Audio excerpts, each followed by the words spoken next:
Pessoal, beleza aí com vocês? Olha que então vou entrar na aula já direto, falando da questão relacionada à divisão dos bens decorrente do fim da união estável. Então a gente vai analisar aqui como é que é feita essa divisão dos bens, tá? Olha só, diz o artigo 1725 do Código Civil. Na união estável, salvo o contrato escrito entre os companheiros, esse contrato escrito a gente vai ver na aula depois da manhã, tá? Que é o contrato de convivência e o qual eu entendo para sócios e diretores é a melhor forma que tem de se casar, tá? Aplica-se às relações patrimoniais no que couber o regime da comunhão parcial de bens. Então, o regime da comunhão parcial de bens ele é aplicado no que couber. Isso quer dizer de uma maneira supletiva e não subsidiária. Aqui as normas que tratam então da união estável. Então a regra é que se comunicam os bens que forem adquiridos durante o casamento. Então, após a celebração do casamento, aqueles bens que forem adquiridos posteriormente passam a pertencer ao casal, uma vez sendo eles adquiridos a título oneroso, tá? Só que nós temos exceções. Então vamos aqui comentar sobre essas exceções. Diz o artigo 1659 do Código Civil, excluem-se da comunhão. Essa comunhão é comum, bens que estão em comunhão, bens que os cônjuges são coproprietários, são cotitulares desses bens. Então diz o inciso primeiro, os bens que cada cônjuge possuirá ao casar, então são bens chamados bens próprios ou bens reservados, e os que lhe sobrevierem na constância do casamento, olha, que sobrevier na constância do casamento, só que daí não é aquisição a título oneroso, ó, por isso que são excluídos, porque é a título gratuito, daí ele fala, por doação ou sucessão, sucessão morreu alguém, tá? Então é por doação ou sucessão. E os subrogados em seu lugar. A subrogação acontece quando um bem é substituído por outro. Então a pessoa tinha um apartamento antes de casar, vendeu aquele apartamento por R$ 1 milhão, comprou um novo apartamento por R$ 1 milhão. Então aqui houve uma subrogação. Só que vamos imaginar que se ela tivesse vendido aquele bem de R$ 1 milhão e comprado um novo aqui por 2 milhões. Então, o que acontece? Se ela provasse que esse 1 milhão anterior foi utilizado para aquisição desse novo patrimônio, o casal teria um direito sobre o acréscimo, que foi de R$ 1 milhão. Daí seria 500 mil para um cônjuge e 500 mil para o outro. E seria preservado aquela parte inicial do R$ 1 milhão, que era do outro cônjuge. Então, excluem-se mais, diz o inciso segundo, os bens adquiridos com valores exclusivamente pertencentes a um dos cônjuges, então, por exemplo, de uma ação de indenização por danos morais que esse cônjuge ganhou, a um dos cônjuges em subrogação dos bens particulares. Então, esses bens aí são os subrogados, né? Então pertencem, como eu citei o exemplo anterior, a um dos cônjuges. E aqueles decorrentes também de indenização pertencem, porque tem essa natureza personalíssima, tá? Aqui também diz o artigo 1661, são incomunicáveis, tá? Então não se comunicam, não são bens comuns. Os bens cuja aquisição tiver por título uma causa anterior ao casamento, tá? A causa foi anterior ao casamento e a pessoa recebeu depois. Um exemplo, ela trabalhou numa empresa lá durante 5 anos, depois entrou com uma ação trabalhista posteriormente ao casamento. O que acontece? Aquele direito que ele tem para receber daquela ação trabalhista não vai se comunicar com outro cônjuge, porque o fato foi anterior ao casamento. Então, o título, a causa, nesse caso foi a causa, foi anterior ao casamento. Outra exclusão é os bens adquiridos antes da vigência da Lei 9278/96. Eles não são divididos como acontece atualmente. Anteriormente, até o momento que vigorou essa Lei 9278/96, o que acontece? Os cônjuges tinham que provar de que forma que eles participaram na aquisição dos bens.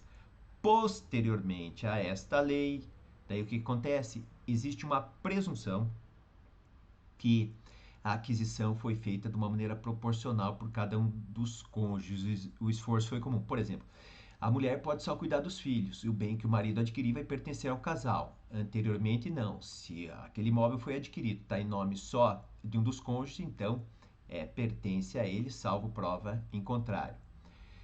Também não se comunicam, né, os direitos e não vão se comunicar as obrigações anteriores ao casamento. Então, se a pessoa tinha uma dívida, estava devendo para alguém, ela não pode imputar essa dívida hoje para que o casal venha arcar com o seu pagamento. Então, é muito importante analisar isso, se a dívida é anterior ou posterior. Diz aqui o inciso 4º. As obrigações provenientes de atos ilícitos, salvo reversão em proveito do casal. Então, faz de conta que uma pessoa praticou atos de corrupção, lavagem de dinheiro e comprou um apartamento no Guarujá. O que acontece? Se aquele apartamento acabou beneficiando a família, foi um benefício para a família, o que vai acontecer? O cônjuge ele vai perder a parte dele. Tá? É isso que diz, porque houve uma reversão em proveito do casal. Caso somente um dos cônjuges tivesse se beneficiado com aquele ato ilícito, daí não poderia atingir a parte dos bens daquele outro cônjuge.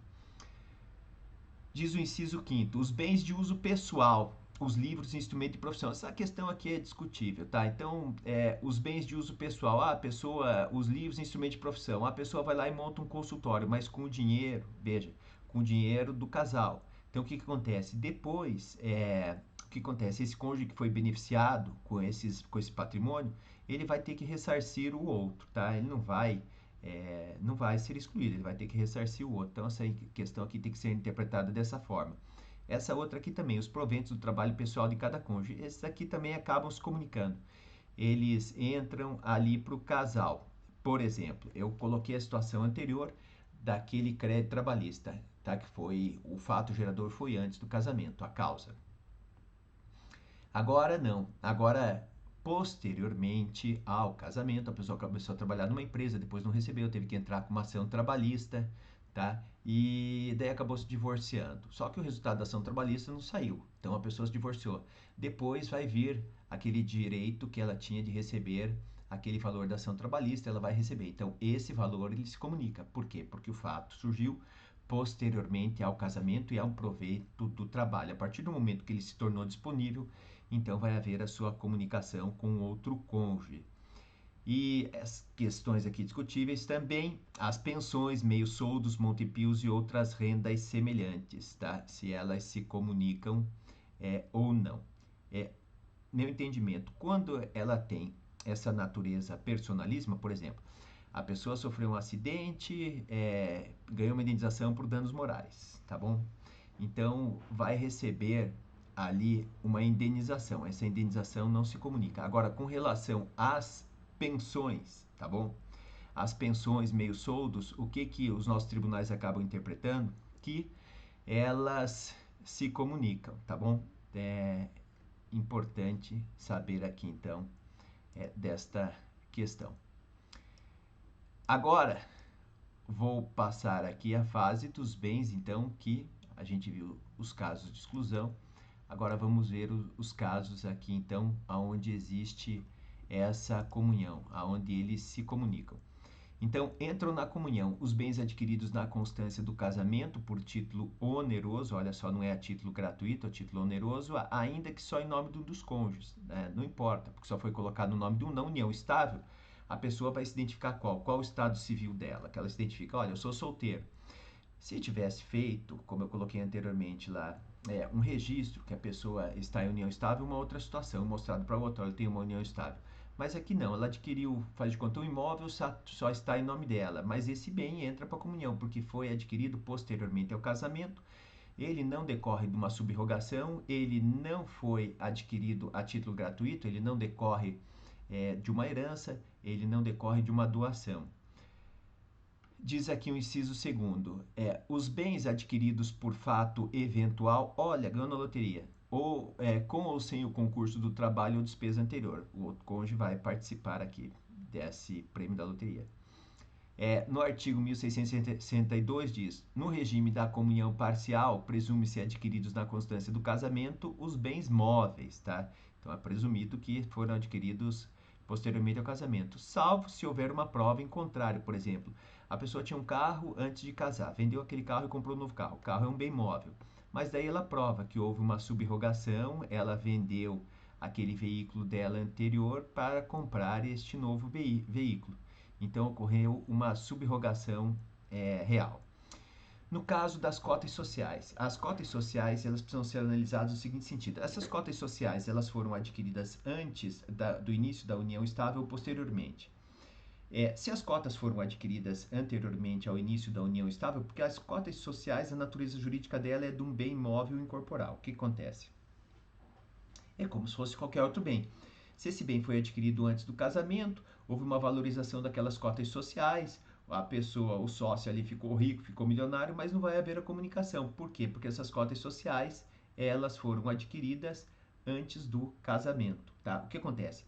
Os frutos daquelas cotas sociais, uma vez sendo percebidos, eles são levados ali à família. Daí, esses frutos, sim, o casal passa a ter direito. Agora, se as cotas sociais foram adquiridas posteriormente ao casamento, aí sim. Aí essas cotas sociais elas serão comunicadas. E como é que será verificado o preço dessas cotas sociais? Tá? Quando? Terá que ser feita uma perícia, uma apuração dos haveres, havendo litígio. Vai chegar através de um valor, através de um laudo pericial. E qual que é a data base, tá? Para considerar, para efeitos aí dessa partilha, o valor daquela empresa? É a data do divórcio, é a data da separação de fato, é a data da separação de corpos, ao meu ver. Por quê? Como se trata de um bem, a partir do momento da separação de corpos, da separação de fato, e do divórcio, esse bem, ele deixa de ser comum. Então, a meu ver, a data correta é justamente uma dessas três situações que eu apontei aqui para vocês, meus caros alunos. De acordo com a redação originária, esse julgamento aqui é do STJ, tá? Então, vamos analisá-lo.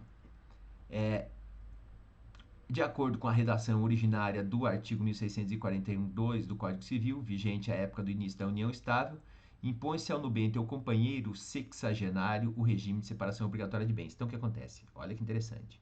No regime da separação legal de bens, tá? Comunicam-se os adquiridos na constância do casamento, desde que comprovado o esforço comum para sua aquisição. Então, ele falou aqui da separação legal de bens, é aquela que decorre da lei. Nesse caso, ele está dando um exemplo aqui do sexagenário, só que a lei mudou em 2010, passou então a idade a ser de 70 anos. Então, se as pessoas, fosse reconhecida uma união estável entre elas, eles não casaram, mas fosse reconhecida uma união estável, o que aconteceria? Não vai haver a comunhão desses bens, porque não houve o casamento, tá? Então não vai haver essa comunhão. Diferente é da situação quando eles aplicam a súmula 377. Lá não, lá a pessoa ela vai casar, só que o regime vai ser o da separação legal. A confusão aí que é feita pelos tribunais. Na verdade, como eu dei meu posicionamento quando eu falei da questão lá do casamento pelo regime da separação obrigatória de bens, dessa decorrente da legal, o meu entendimento era que não haveria haver a comunicação. Desculpa falar, mas esses julgamentos aqui não dá para entender. O raciocínio devia ser o mesmo da situação. Não se comunica, porque a pessoa lá acima de 70 anos, ela tem que estar protegida. É engraçado, né? O nosso legislador, ele tem problema ele é bipolar. Olha só por quê. Eu vou explicar para vocês. Aquela situação lá, mais de 70, casou pelo regime da separação obrigatória de bens, né? O que vai acontecer lá com base no artigo 1641 do Código Civil? Vai dizer o seguinte, os bens adquiridos posteriormente ao casamento se comunicam. A pessoa tem mais de 70, aqui é união estável, né, e não comunica. Qual que é a lógica psicológica? Nenhuma. Idade, nenhuma, entendeu? São julgamentos diferenciados. Olha, isso que dá insegurança no direito brasileiro, sabe? É muita falta de lógica, muita falta de um raciocínio correto para esse tipo de situação, como vocês veem aqui que estão me assistindo, né, nessa apresentação. Lamentável ver acontecendo esse tipo de coisa. E mais, vou mais adiante, tá? A pessoa tem 60 anos, tá bom? Ele é idoso, ele tem vaga especial, ele é idoso, ele tem preferência, ou seja, ele é uma pessoa mais frágil e tudo mais, tá bom? Situação tem esse estatuto, então, da proteção do idoso. Agora é engraçado, né? Engraçado aqui que para ele 70 anos daí não teria proteção lá quando ele casasse com o regime da separação obrigatória. Qual que é a lógica? A lógica. Com a defesa do consumidor ele é considerado hipossuficiente. Então lá ele é hipossuficiente, para casamento ele não é. Não tem lógica, vocês estão entendendo? Assim funciona o direito. É uma coisa sem lógica. As pessoas aqui, os nossos magistrados, deveriam pensar com mais lógica, assim como eu estou mostrando. Não tem lógica. Cria uma situação que deve ser resolvida para todos os tipos de situações. Eu digo assim porque é assim nos países que têm um conhecimento avançado no direito. É assim na França, é assim na Itália. Ninguém faz esse tipo de coisa que eu vejo no Brasil aqui. Essas absurdos, eu posso dizer para você, de interpretação. Meu posicionamento com relação a isso. Agora, vamos ver aqui a questão referente, então, vimos os bens, agora as dívidas, né? Eventuais dívidas aí do casal, como que essas dívidas elas devem ser tratadas. Vou até acompanhar mais de perto com vocês aqui. Ó. O seguinte, diz aqui, ó, o artigo 1663 do Código Civil, parágrafo 1º. As dívidas contraídas no exercício da administração obrigam os bens comuns. Por exemplo, dívida de condomínio, tá? O apartamento vai ser o apartamento pertencente ao casal. E particulares do cônjuge que o administra, tá? Particulares do cônjuge que o administra e os do outro na razão do proveito que houver auferido, tá? Então, o que acontece? O particular só se um daqueles cônjuges estiver administrando, mas, como diz aqui o caput do artigo, as dívidas contraídas no exercício da administração daqueles bens comuns vão obrigar os bens comuns, entendeu? Então, é isso que quer dizer aqui o artigo. O 1664 diz: os bens da comunhão respondem pelas obrigações contraídas pelo marido ou pela mulher para atender os encargos da família, as despesas de administração e as decorrências de imposição legal. Um exemplo, dívida com empregada doméstica. Então, o que acontece? Vai poder responsabilizar o casal, ele é responsável, porque os bens da comunhão, então, vamos imaginar que fosse o mesmo apartamento aqui, ó, pelas obrigações contraídas pelo marido e pela mulher, pelos encargos da família, como diz o artigo 1565 aqui embaixo, olha, ele diz: pelo casamento, homem e mulher assumem mutuamente a condição de consortes, companheiros responsáveis pelos encargos da família. Encargos da família é essa dívida doméstica. Então, esse bem de família, ele deixa de ser bem de família para responder por esses encargos, e a obrigação é solidária do casal.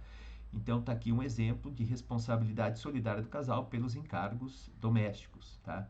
O artigo 1666 diz: as dívidas contraídas por qualquer dos cônjuges na administração de seus bens particulares, agora, a administração de seus bens particulares, não são bens comuns que pertencem ao casal. Aquela diferença que precisa ser feita entre os bens que são particulares ou reservados, bens adquiridos anteriormente ao casamento, ou então aqueles decorrentes de subrogação, bens que vieram a título de herança ou de doação, e os bens que são comuns, que foram adquiridos a título oneroso posteriormente ao casamento. Então, bens que ele fala aqui, contraídas por na administração de seus bens particulares. E em benefício desses, dos bens particulares, então a dívida só, a pessoa tinha um apartamento, tem a dívida do condomínio que é do apartamento dela, ela não vai poder pegar dinheiro do casal para pagar aquela dívida. Se ele pegar e fizer isso, ele vai ter que então indenizar posteriormente o outro cônjuge, porque com relação à parte dele, ele acabou sendo lesado, tá? O STJ diz que não é justo um cônjuge acumular riqueza e o outro buscar as despesas, tá? O que acontece? Um cônjuge fica guardando dinheiro, economizando, e o outro fica gastando. Aumenta o ativo de um e diminui o do outro, sem qualquer proporcionalidade. Homem e mulheres, ou homens e mulheres, são iguais para tudo e devem contribuir proporcionalmente com as despesas. Então, para aquelas pessoas que acham que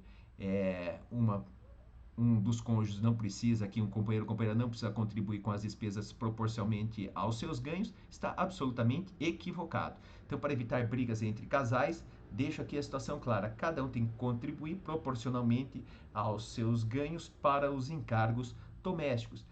Cuidados com relação ao filho, com a casa, com luz, água, escola, e assim por diante. Essas dívidas pertencem ao casal proporcionalmente aos seus ganhos. Não é justo, como diz a ministra aqui, Nancy Andrighi, o julgamento, né, inclusive feito por uma mulher, dizendo que não é justo. E com certeza precisa esse julgamento, que o casal tem contribuído de uma maneira proporcional aos seus ganhos, salvo se eles vierem estabelecidos de uma maneira contrária aí para manutenção dos encargos domésticos.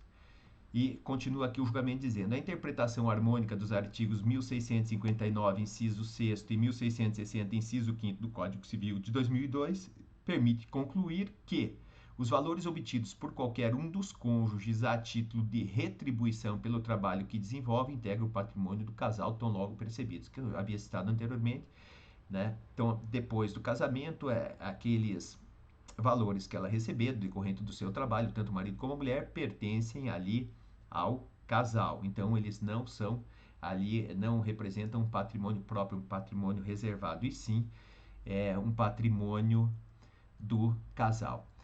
Agora eu menciono aqui indenização por rompimento. Em que situação? Traição, tá bom? No caso de traição, cabe indenização por danos morais? Eu entendo que sim. Meu posicionamento sempre foi claro com relação a esse assunto. Cabe indenização por danos morais, não somente decorrente aqui de relação de união estável, vai no casamento, vai inclusive, a meu ver, num namoro, num noivado. Havendo traição, cabe indenização. E a indenização, a meu ver, qual o valor da indenização para esse tipo de situação? Tá? Daí depende. Eu entendo que quanto maior for o relacionamento, o que vai acontecer? Mais sério ele for, mais tempo ele tiver, maior o valor da indenização. Tá? Então, vamos imaginar que de um namoro fosse 20 mil reais. E para o fim de um casamento duradouro ali, a meu ver, porque esse fim do divórcio, essa traição é absolutamente complicado. A situação é um dos maiores danos que tem em virtude desse tipo de situação. A meu ver aqui, qual seria um valor justo? Eu entendo que, sabe, no caso de um casamento mais duradouro assim, pelo menos 60 mil reais, tá? Essa é a minha visão hoje. Faço a apresentação aqui no mês de novembro de 2020, tá? Vamos ver aqui.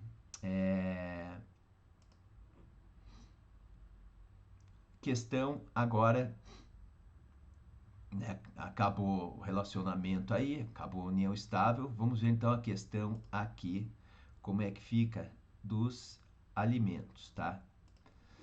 Então, olha só, duas situações que eu vou separar aqui: alimentos para o filho ou para o cônjuge, para o marido ou para a mulher, tá? Que precisar.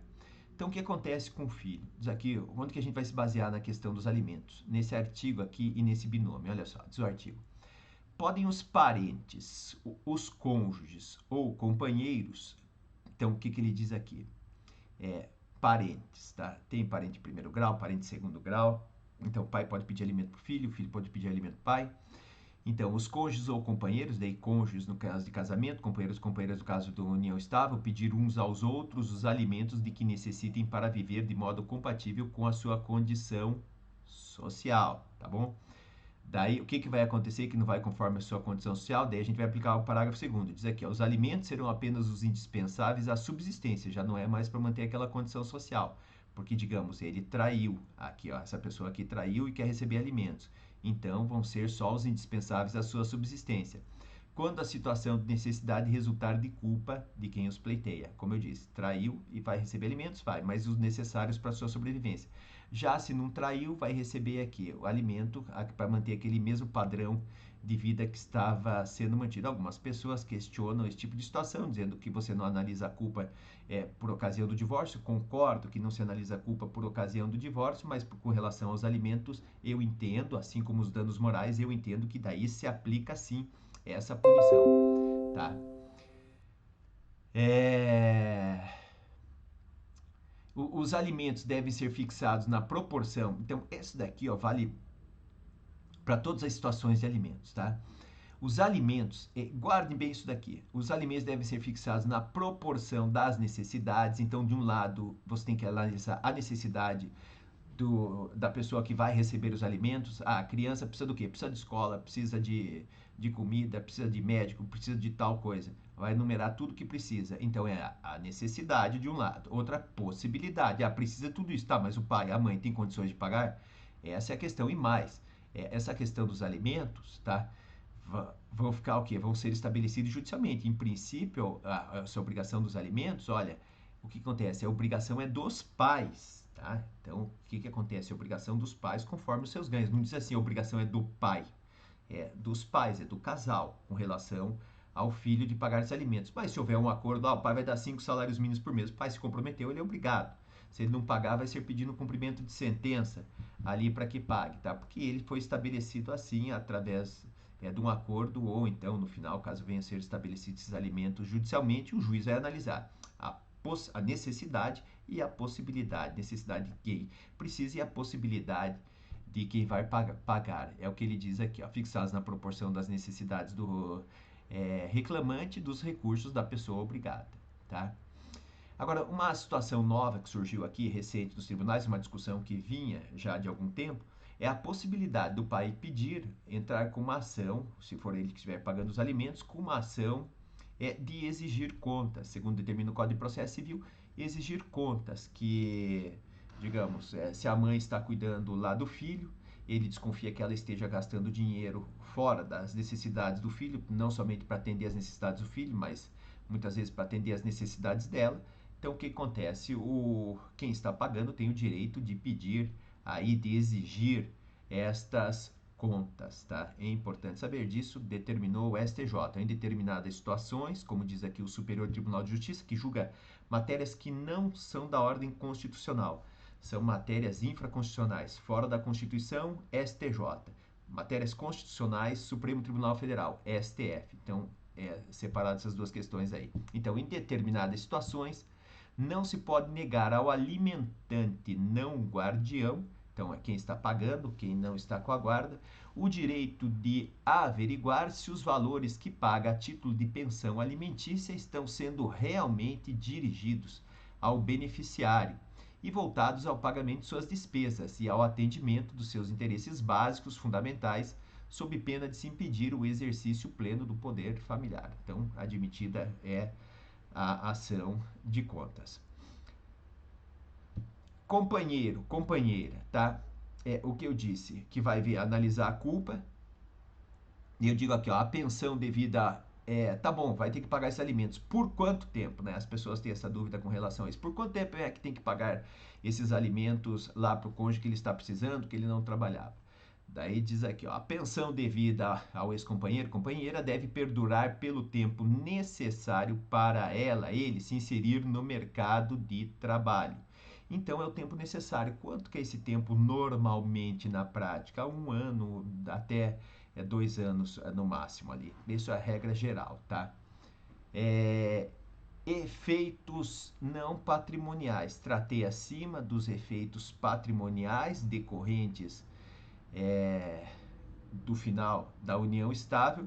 E agora eu vou falar então dos efeitos patrimoniais. Então, tinha filhos, como é que vai ser tratada essa questão da guarda e visita, tá? A guarda tem duas formas de guarda, unilateral ou compartilhada. Não vou muito a fundo nesse assunto aqui, só para vocês entenderem. Compreende-se por guarda unilateral a atribuída a um só dos genitores, é unilateral, então só está com a mãe. Ou alguém que o substitua, tá? Faz de conta com a avó. Por guarda compartilhada, a responsabilização conjunta e o exercício dos direitos e deveres do pai e da mãe que não vivam sob o mesmo teto, concernentes ao poder familiar dos filhos, tá? Então isso é a guarda compartilhada. Vai ficar um pouco o pai, vai ficar um pouco com a mãe. E as visitas também, isso daí vai ser regulamentado. Quando é entrado com a ação de divórcio, a pessoa já também vai analisar essas questões da guarda, da visita e dos alimentos, tá? Como é que fica a questão do nome? A pessoa pode usar o nome ali do companheiro, da companheira, tem esse direito, assim como acontece no casamento? Tem esse direito, sim, sabe? O que estabelece ali a Lei de Registros Públicos, no artigo 57, parágrafo 2º, dizendo que qualquer nubente, então o noivo, aqui se aplicaria então ao companheiro ou companheira, pode acrescer o nome do outro, tá? Nada impede que se exclua o seu nome e passe a usar somente o nome do outro. Não quer usar o dela, o nome, o patronímico dela, ela pode somente usar o do outro. E agora, para finalizar essa questão, trato agora então da separação de corpos e da separação de fato, que é bem importante aí quando a gente fala da união estável. Então aqui o que acontece? Primeira situação. Não é possível o reconhecimento de união estável concomitante ao casamento, sem que haja separação de fato de direito do cônjuge. Então o que acontece?